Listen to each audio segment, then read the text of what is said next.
Jacques Sapir, auteur de « Faut-il sortir de l'euro » face à ce qui vient d'être dit. Jacques Sapir, vous êtes économiste. On se trouve là dans votre bureau, à l'école des hautes études en sciences sociales. On est venu vous voir parce qu'on a rencontré le chief économiste de Chevreux. On a lu ce papier, je vous l'ai envoyé par Internet. C'est un papier que je trouvais finalement marqué d'une certaine radicalité, puisqu'il dit « il n'y a pas de compromis possible, soit François Hollande va déplaire aux électeurs, soit il va déplaire au marché ». Je trouve que c'est un papier très honnête. Aujourd'hui, nous sommes face effectivement à cette réalité, qui est que dans une monnaie unique, le droit du travail et le droit social ont tendance à s'aligner sur le moins-disant et le moins coûtant. Admettons que François Hollande soit élu. Il sera confronté à une crise financière et donc économique extrêmement importante à partir de la fin de cet été. Tout le monde sait que les questions de la Grèce ne sont pas réglées. Tout le monde sait qu'il faudra un troisième plan de soutien à la Grèce entre le mois d'août et le mois de septembre. Tout le monde sait que la crise de l'euro, qui est pour l'instant assoupie, va se réveiller de manière très forte. La situation actuelle, je la compare à un feu de tourbe. Vous savez, dans un feu de tourbe, ça brûle sous la surface. Alors vous allez dire, bon, oui, ça va, on a éteint l'incendie, et puis tout d'un coup, vous avez une résurgence extrêmement importante du feu. C'est très exactement ce que nous allons connaître à partir de cet été ou du début de cet automne. Et à ce moment-là, il sera confronté à la contradiction entre les espérances auxquelles son élection a donné lieu et le fait qu'il tranchera probablement dans un sens européen et qu'il dira « il nous faut faire de nouveaux sacrifices pour pouvoir rester dans la zone euro ». Alors, il va probablement essayer de déguiser ces sacrifices en disant « bon, nous ne faisons pas un démantèlement de notre droit du travail, nous allons faire une réforme, mais vous allez voir, si certains perdront un petit peu, d'autres vont y gagner ». C'est des foutaises. Pardonnez mon expression. Mais tout ceci sont des foutaises. Et en fait, nous allons aboutir à un démontage extrêmement rapide et de notre droit social et de notre droit du travail. Qu'est-ce qui se passera? Il y aura, à l'évidence, des mouvements sociaux extrêmement importants.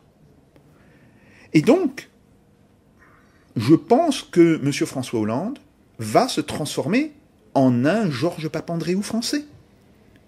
Ça me semble absolument inévitable, sauf qu'on peut espérer que la situation politique de la France étant un petit peu différente de la situation politique de la Grèce, on aboutisse cette fois-ci à un front du refus par rapport à l'euro, disant bon, maintenant ça suffit, qui pourrait être majoritaire. Et à ce moment-là, on entre dans une crise politique.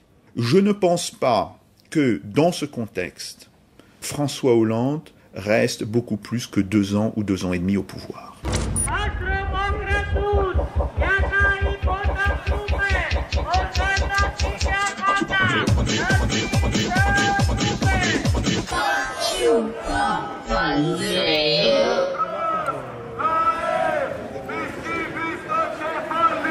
C'est quoi les slogans? Ça, c'est encore le slogan peuple en avant, on ne baisse pas la tête. La seule réponse, c'est soulèvement encore et encore.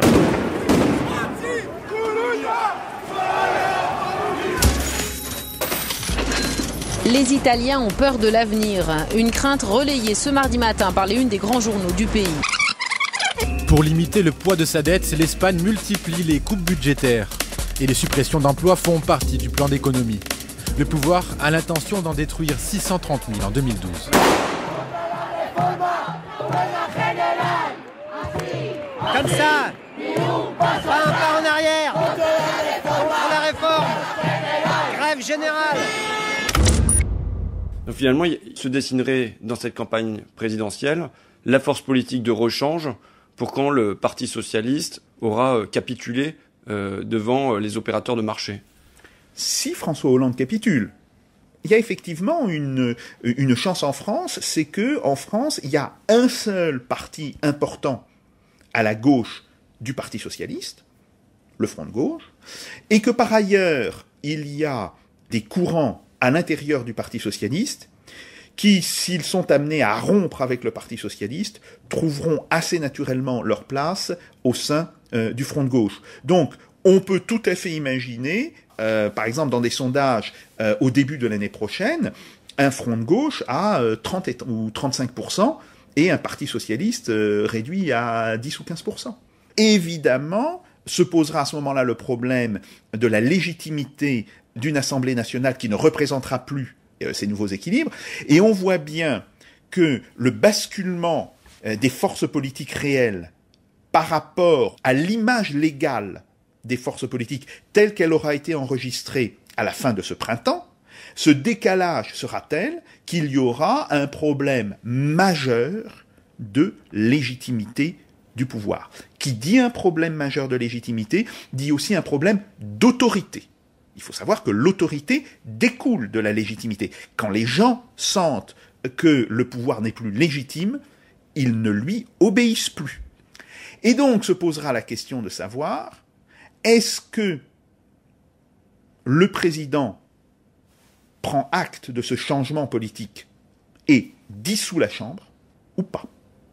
Et là, d'une certaine manière, je dirais que toutes les possibilités sont ouvertes, y compris celle d'une tentative de coup d'État militaire.